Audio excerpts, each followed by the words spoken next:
প্রিয় শিক্ষার্থীরা আসসালামু আলাইকুম। আশা করি সবাই ভালো আছো। আজকে চলে আসলাম আরেকটি পর্বে। এ পর্বে আলোচনা করব অধ্যায় 2 30 পৃষ্ঠার 5, 6, 7 নম্বর অঙ্ক নিয়ে। তো তোমরা ক্লাসটি শেষ পর্যন্ত দেখবে, আমি তোমাদেরকে সহজ করে বুঝিয়ে দেওয়ার চেষ্টা করবো ইনশাআল্লাহ। আর আমার চ্যানেলে নতুন হয়ে থাকলে চ্যানেলটি অবশ্যই সাবস্ক্রাইব করে আমার পাশে রইবে এবং ভিডিও ভালো লাগলে অবশ্যই ভিডিও শেষে একটি লাইক করে দিবে। আর ইতিপূর্বে যারা চ্যানেলটি সাবস্ক্রাইব করে রেখেছো তাদেরকে অসংখ্য ধন্যবাদ। তো চলো আমরা অঙ্কগুলো শুরু করি। তো এখানে 5, 6, 7 নম্বর অঙ্ক দেখতে পাচ্ছ। এই তিনটা অঙ্ক কিন্তু মোস্ট ইম্পর্টেন্ট অঙ্ক, পরীক্ষায় কিন্তু আসার মতো এবং আসে। বিশেষ করে এই 6 নাম্বার যেটা গরুর অঙ্ক দেখতে পাচ্ছ, এই অঙ্কটা বেশি ইম্পর্টেন্ট। কিন্তু এখানে 5 এবং 6 নাম্বার কিন্তু রিলেটেড অঙ্ক, প্রায় একই রকম, প্রায় বলতে একই রকমই অঙ্ক, শুধু সংখ্যার কথাগুলো চেঞ্জ। আর এখানে দেখতে পাচ্ছ কেয়া ও মারুফের মাসিক পারিবারিক খরচ, এই অঙ্কটাও কিন্তু অনেক ইম্পর্টেন্ট। তো তোমরা শেষ পর্যন্ত দেখবা, আমি তোমাদেরকে সহজ করে বুঝিয়ে দেওয়ার চেষ্টা করবো ইনশাআল্লাহ। তো চলো আমরা প্রথমে 5 নম্বর অঙ্কটা দেখি। বলছে 12টি কলা ও 8টি পেঁপের মূল্য একত্রে 616 টাকা। 12টি কলা ও 8টি পেঁপের মূল্য একত্রে মানে দুইটার যোগফল হচ্ছে 616 টাকা। একটি কলার মূল্য 8 টাকা হলে একটি পেঁপের মূল্য কত? এখানে একটি কলার মূল্য দেওয়া আছে, এখানে 12টি কলা 8টি পেঁপে আছে, তার মধ্যে একটি কলার মূল্য দেওয়া আছে 8 টাকা। তাহলে একটি পেঁপের মূল্য কত? তাহলে বলো তো এটা কী করতে হবে আমাদের? তাহলে আমরা যদি একটি পেঁপের মূল্য বের করতে চাই তাহলে আমাদের কি লাগবে? 8টি পেঁপের মূল্য আগে লাগবে, ঠিক আছে না? একটি পেঁপের মূল্য যদি বের করতে চাই তাহলে আমাদের এখানে 8টি পেঁপের মূল্য লাগবে। আর 8টি পেঁপের মূল্য যদি বের করতে চাই তাহলে আমাদের এখান থেকে 12টি কলার মূল্য বাদ দিতে হবে।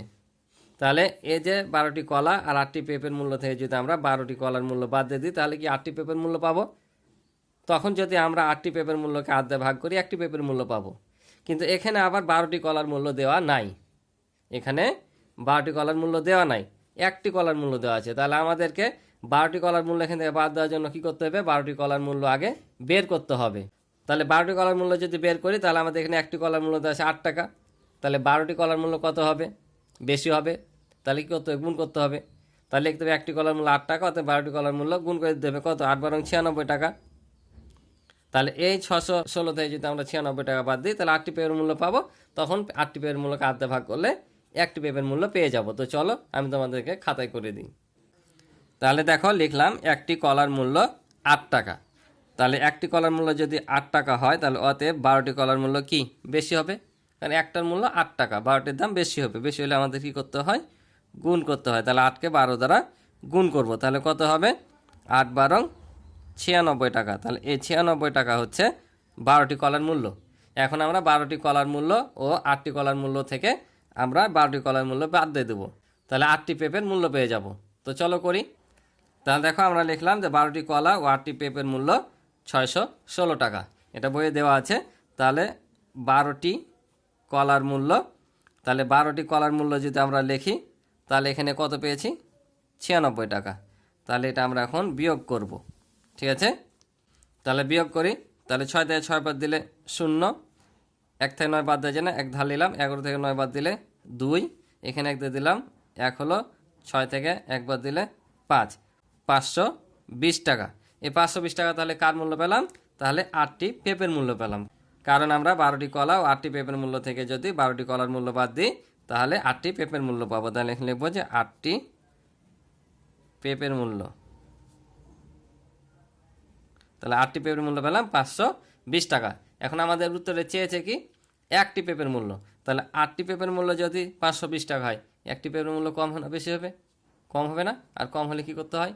ভাগ করতে হয়। তাহলে 8 দিয়ে এটাকে ভাগ করলে আমরা একটি পেঁপের মূল্য পেয়ে যাব। তাহলে অতএব একটি পেঁপের মূল্য 520 ভাগ হচ্ছে 8 টাকা। তাহলে এটা আমরা ভাগ করলে কি পাবো দেখি। তাহলে এটা যদি আমরা ভাগ করি 8 দ্বারা 520কে, তাহলে দেখো 2 ঘর নিতে হবে, 6 8 48, 52 থেকে 48 বাদ দিলে হবে 4, এর শূন্য নামবে, 5 8 40। তাহলে আমরা কত পেলাম? আমরা এখানে 65 পেলাম। তাহলে 65 টাকা। তাহলে একটি পেঁপের মূল্য কত পেলাম? 65 টাকা। তাহলে এটা হবে আমাদের উত্তর। তাহলে বুঝলাম এটা প্রথমে কি করতে হবে? প্রথমে আমাদের 12টি কলার মূল্য বের করে নিতে হবে। তারপর 12টি কলা ও 8টি পেঁপের মূল্য থেকে 12টি কলার মূল্য বাদ দিলে আমরা 8টি পেঁপের মূল্য পাবো। 8টি পেঁপের মূল্য থেকে তখন একটি পেঁপের মূল্য বের করবো, অর্থাৎ 8 দিয়ে ভাগ করলে আমরা একটি পেঁপের মূল্য পাবো, ঠিক আছে? একটি পেঁপের মূল্য পেলাম 65 টাকা। এটা হচ্ছে উত্তর। আশা করি তোমরা বুঝেছো। তো চলো পরের অঙ্কটা দেখি। এবার দেখো 6 নাম্বারটা মোস্ট ইম্পর্টেন্ট একটা অঙ্ক, পরীক্ষায় আসে, প্রায় পরীক্ষাতেই কিন্তু আসে, অনেক ইম্পর্টেন্ট অঙ্ক, সৃজনশীল আকারও কিন্তু এটা দেয়। তো এই অঙ্কটা আবার এটার মতোই, ঠিক আছে, শুধু এখানে কলা ছিল, গরু আছে, পেঁপের জায়গায় ছাগল, আর টাকার সংখ্যাগুলো শুধু আলাদা, কিন্তু একই রকম অঙ্ক। তো তোমরা প্রথমে এটা চেষ্টা করবা নিজেরা করার, না পারলে দেখে নিবা, ঠিক আছে। বলতে 5টি গরু এবং 8টি ছাগলের মূল্য একত্রে এত টাকা। ছিল 12টি কলা ও 8টি পেঁপের মূল্য একত্রে এত টাকা। এখানে 5টি গরু, 8টি ছাগলের মূল্য একত্রে এত টাকা।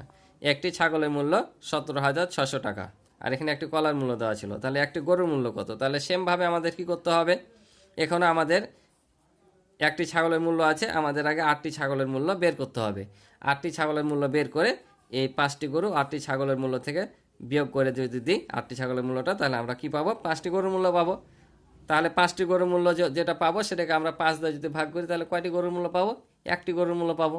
একই রকম সেম অঙ্ক, তোমরা আগে নিজেরা চেষ্টা করবা, না পারলে দেখে নেবে। তো চলো আমি তোমাদেরকে করে দিচ্ছি। তো দেখো, তাহলে সেমভাবে লিখলাম। ওখানে একটি কলার মূল্য 8 টাকা, অর্থাৎ 12টি কলার মূল্য লিখেছিলাম। এখানে একটি ছাগলের মূল্য এত টাকা, অর্থাৎ 17,600 টাকা। তাহলে 8টি ছাগলের মূল্য কত হবে? কম না বেশি? বেশি। তাই আমরা এটাকে 8 দিয়ে কী করেছি? গুণ করেছি।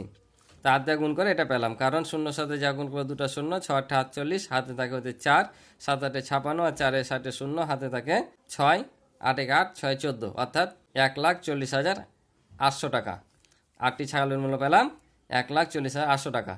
এখন কি করব? তাহলে এখন আমরা 5টি গরু এবং 8টি ছাগলের মূল্য থেকে এই 8টি ছাগলের মূল্য বিয়োগ করে দিলে আমরা 5টি ছাগলের মূল্য পাবো, ঠিক আছে। তাহলে দেখো এখানে লিখে নিলাম আমি যে 5টি গরু এবং 8টি ছাগলের মূল্য এত টাকা, অতএব 8টি ছাগলের মূল্য। তাহলে আমরা কি করব? এই দুইটা জিনিসের মূল্য থেকে আমরা এই একটা জিনিসের মূল্যটা বাদ দিয়ে দেবো, অর্থাৎ 5টি গরু 8টি ছাগলের মূল্য থেকে 8টি ছাগলের মূল্য বিয়োগ করলে আমরা যেটা পাবো সেটা হচ্ছে 5টি গরুর মূল্য। তাহলে বিয়োগ করলে দেখো, আমরা 0 0 বাদ দিলে 0, 8 থেকে 8 বাদ দিলে 0, 5 থেকে 0 বাদ দিলে 5, 2 থেকে 4 বাদ দিলে 1, 10 ধার নিলাম, 12 থেকে 4 বাদ দিলে 8, এখানে 1 দিয়ে দিলাম 2, 6 থেকে 2 বাদ দিলে 4, ঠিক আছে। তাহলে এটি কয়টি গরুর মূল্য পেলাম? 5টি গরুর মূল্য পেলাম। তাহলে 5টি গরুর মূল্য যদি 4,25,000 হয়, তাহলে একটি গরুর মূল্য কম হবে না বেশি? অবশ্যই কম। কম হলে কী করতে হয়? ভাগ। তাহলে দেখো আমরা এখানে লিখলাম অতএব একটি গরুর মূল্য 5 দিয়ে এটাকে আমরা ভাগ করলাম। তাহলে ভাগ করলে কত পেলাম? 97,000। তো ভাগটা একটু দেখো, মুখে মুখে হয়ে যাবে। এখানে কত ঘর? 2 ঘর নিব। তাহলে 5 নাম 45, তাহলে 48 থেকে 45 বাদ দিলে কত হয়? 3, আর এই 5 নামে 35, 5 সাথে 35, আর এই 3টা শূন্য নেমে যাবে, বুঝছো? তাহলে এটাই হবে আমাদের উত্তর। তাহলে এটা প্রথমে কি করলাম? 8টি ছাগলের মূল্য বের করলাম, তারপর 5টি গরু, 8টি ছাগলের মূল্য থেকে আমরা 8টি ছাগলের মূল্য বাদ দিয়ে দিলাম, তাহলে 5টি গরুর মূল্য পেলাম। তারপর 5 দিয়ে ভাগ করলে একটি গরুর মূল্য পাবো। তাহলে এটা আমাদের উত্তর। এখানে লিখে নিবা যে একটি গরুর মূল্য এত টাকা, ঠিক আছে। এটা হচ্ছে উত্তর। আশা করি বুঝেছো। তো চলো পরের অঙ্কটা দেখি। তো এবার 7 নম্বর অঙ্কটা দেখো, এটাও একটা ইম্পর্টেন্ট অঙ্ক। বলছে কেয়া ও মারুফের মাসিক পারিবারিক খরচ একত্রে 70,500 টাকা। কেয়া অপেক্ষা মারুফের মাসিক খরচ 5,600 টাকা বেশি। কেয়া ও মারুফ প্রত্যেকের মাসিক পারিবারিক খরচ কত? তাহলে একটু লক্ষ্য করে দেখো, এখানে বলছে কেয়া ও মারুফের মাসিক খরচ একত্রে বলছে 70,500 টাকা, একত্রে। আবার বলছে কেয়া অপেক্ষা মারুফের মাসিক খরচ 5,600 টাকা বেশি। তো এখানে দেখো দুইজনের কিন্তু টাকা আছে, কিন্তু এখানে দুইজনের টাকা সমান নাই, বুঝতে পারছো? দুজনের টাকা কিন্তু এখানে সমান নাই, কম বেশি আছে। কত কম বেশি আছে? 5,600 টাকা কিন্তু কম বেশি আছে। তো কার কম আর কার বেশি আছে? কে অপেক্ষা মারুফের বেশি আছে, অর্থাৎ মারুফের এত টাকা বেশি খরচ হয়, আর কে আর মারুফের চাইতে কম হয়, ঠিক আছে। তাহলে এই অঙ্কটা তোমরা বিভিন্ন রকমভাবে করতে পারো। তোমরা যখনই এখানে দেখবা যে মোট টাকা আছে, যদি কারো থেকে কারো কম বলে, তাহলে এ টাকার সাথে প্রথমে যোগ করে দিবা, আর যদি বেশি বলে তাহলে এই টাকার সাথে বিয়োগ করে দিবা। কেন বিয়োগ করবা, কেন যোগ করবা? কারণ এখানে দুজনের টাকা সমান নাই। আমরা যদি কম টাকাটা যোগ করে দিই, দুজনের টাকা সমান হবে, অথবা বেশি টাকাটা যদি বিয়োগ করে দিই, দুজনের টাকা সমান হবে। তারপরে আমরা দুজনের টাকাকে যদি 2 দিয়ে ভাগ করি, তাহলে একজনের টাকা পাবো। তারপর যার থেকে কম বলবে তার থেকে বিয়োগ করব, আর যদি বেশি বলে তাহলে তার সাথে যোগ করলে তার পরের জনের টাকা পাবো। কিভাবে? দেখো, মনে করো তোমরা 2 ভাই বোন, তো তোমাদের কাছে মোট 100 টাকা আছে। এখন তোমার চাইতে তোমার ভাইয়ের 10 টাকা বেশি। তোমরা 2 ভাই বোনের কাছে আছে 100 টাকা, আর তোমার থেকে তোমার ভাইয়ের 10 টাকা বেশি। তাহলে বেশি যদি হয়, তাহলে এখন যদি আমি অনেককে প্রশ্ন করি আমার স্টুডেন্টের, তাহলে কার কত টাকা হবে? কেউ বলে 60 টাকা, আর একজনের হচ্ছে 50 টাকা, ঠিক আছে? অথবা কেউ বলে একজনের 50, একজনের 40, এমন বলো। তো এখন দেখো তো 50 আর 40 যদি হয়, তাহলে আমরা যদি এই যে একজনের যদি 60 টাকা হয় আর একজনের 50 টাকা হয়, তাহলে ব্যবধান কত টাকা হচ্ছে? 10 টাকা ব্যবধান হচ্ছে। অর্থাৎ মনে করো যে এটা তোমার 60 টাকা, তুমি বললে যে তোমার 60 টাকা, তোমার 50 টাকা, কিন্তু তাই যদি হয় তাহলে দেখো বিয়োগ করলে 10 টাকা ব্যবধান হচ্ছে, কিন্তু এই দুটা যোগ করলে কত হচ্ছে? 110 টাকা হচ্ছে। তাহলে কি এই মোট টাকার সাথে মিলছে? মিলে না, তার মানে এটা ভুল। আবার কেউ যদি বলে যে ওর একজনের 50, একজনের 40, তাহলে দেখো তো এটা কি মিলবে? এটা ব্যবধান 10 টাকা হচ্ছে, কিন্তু যোগ করলে 90 টাকা। কিন্তু আমাদের এই ব্যবধানও ঠিক রাখা লাগবে, আবার এই যোগফলও ঠিক রাখা লাগবে। তাহলে এটা কি করতে হবে? এই যে এটা মিল রাখার জন্য তোমার ভাইয়ের যে 10 টাকা বেশি আছে, এটা প্রথমে যদি এই 100 থেকে বিয়োগ করে দিই 10, তাহলে 90 টাকা। এখন এই 90 টাকা তোমরা ভাই বোনের হলো, অর্থাৎ দুজনের টাকা সমান হলো। এখন যদি এটাকে আমরা 2 দিয়ে ভাগ করি, তাহলে একজনের টাকা পেয়ে যাব। অর্থাৎ এখানে কত হবে? 4 দুগুণা 8, 10, 5 দুগুণা 10, অর্থাৎ 45 টাকা। তাহলে এই 45 টাকাটা একজনের হলো। তো কোনজন পাইলা? তোমার ভাই না তুমি পাইলা? কারণ বলছে তোমার চেয়ে তোমার ভাইয়ের 10 টাকা বেশি আছে, তার মানে এটা তোমার টাকা। এখন তোমার টাকার সাথে যদি তোমার ভাইয়ের 10 টাকা যোগ করে দিই, তাহলে 55 টাকা হচ্ছে তোমার ভাইয়ের, আর তোমার হচ্ছে 45 টাকা। তাহলে যার থেকে কম বেশি বলবে তার টাকা বের করতে হবে, তারপর তার টাকা থেকে বেশি বললে যোগ করব, কম বললে বিয়োগ করব। তাহলে এবার দেখো তোমার ভাইয়ের হচ্ছে 55 টাকা, তোমার হচ্ছে 45 টাকা, যোগ যদি করি তাহলে 0, 9, 10। তাহলে দেখো ব্যবধানও হচ্ছে তোমার 10 টাকা, কারণ 0 বাদিল 1, ব্যবধান হচ্ছে 10 টাকা, যোগফল হচ্ছে 100 টাকা। মিলছে? তো এইভাবে করতে হবে। ওই জন্য মোট টাকা থেকে যদি কম বলে তাহলে যোগ করব, আর বেশি বললে বিয়োগ করব, তাহলে দুইজনের টাকাটা সমান হবে। তারপর তখন একজন থেকে আরেকজনে বের করব। তাহলে এখানে আমাদের আগে কার টাকা বের করতে হবে? দেখো, কেয়া অপেক্ষা মারুফের মাসিক খরচ এত টাকা বেশি। কেয়া অপেক্ষা মারুফের বেশি, তার মানে কার বের করতে হবে? কেয়া বের করতে হবে, কারণ কেয়ার টাকা যা হবে মারুফের টাকা তার থেকে এত টাকা বেশি হবে। কারণ ধরো যে তোমরা দুই বন্ধু, তোমার বন্ধু আর তোমার কাছে আছে যে 10 টাকা, তার মধ্যে তোমার বন্ধুর চাইতে তোমার কয় টাকা বেশি? মনে করো 2 টাকা বেশি। তাহলে তোমার বন্ধুর যে টাকাটা হবে তার সাথে কি করবা? 2 যোগ করে দিলে কি তোমার টাকাটা পেয়ে যাবে না? তাহলে কি করতে হবে? তোমার বন্ধু টাকা বের করতে হবে। এরকম এখানে কেয়া অপেক্ষা মারুফের যেহেতু এত টাকা খরচ বেশি, তাহলে আমরা কেয়ার টাকা যদি পাই, ওই কেয়ার টাকার সাথে আমরা যখন এটা যোগ করবো তখন মারুফের টাকাটা পেয়ে যাবো। তাহলে আমাদের কেয়ার টাকাকে বের করতে হবে। তো চলো করে দিই। তাহলে দেখো এখানে একটা কথা লিখলাম যে কেয়ার মাসিক খরচ হবে, এই যে মোট টাকা থেকে আমরা তাহলে কী করলাম? মারুফের 5,600 টাকা বিয়োগ করে দিলাম। তারপর লিখলাম যে এত টাকার অর্ধেক, অর্থাৎ এটা থেকে এটা বিয়োগ করলে দুজনের টাকা সমান হবে। তাহলে দুজনের টাকা যদি সমান হয়, তাহলে ওই অর্ধেক টাকা কার? কেয়ার না? অর্ধেক টাকা কেয়ার, আর বাকি অর্ধেকের সাথে এটা যোগ করে যেটা হবে সেটা তখন মারুফের হবে, কারণ কেয়ার থেকে মারুফের 5,600 টাকা বেশি।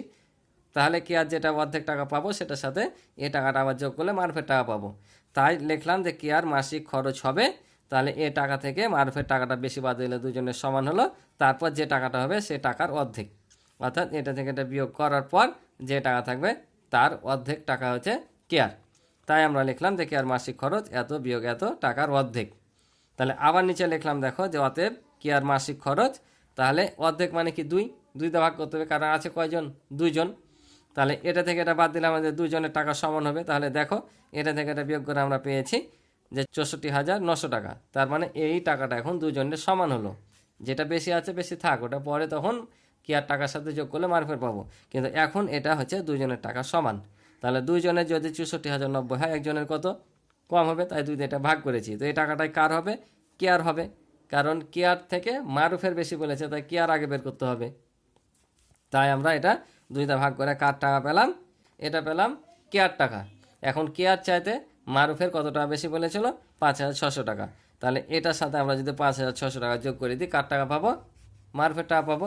তাহলে দেখো এখানে আমরা এটা যোগ করে দিলাম যে অতএব মারুফের মাসিক খরচ, তাহলে কেয়ার টাকার সাথে মারুফের 5,600 বেশি টাকাটা যোগ করলে আমরা মারুফের টাকা পেয়ে যাচ্ছি।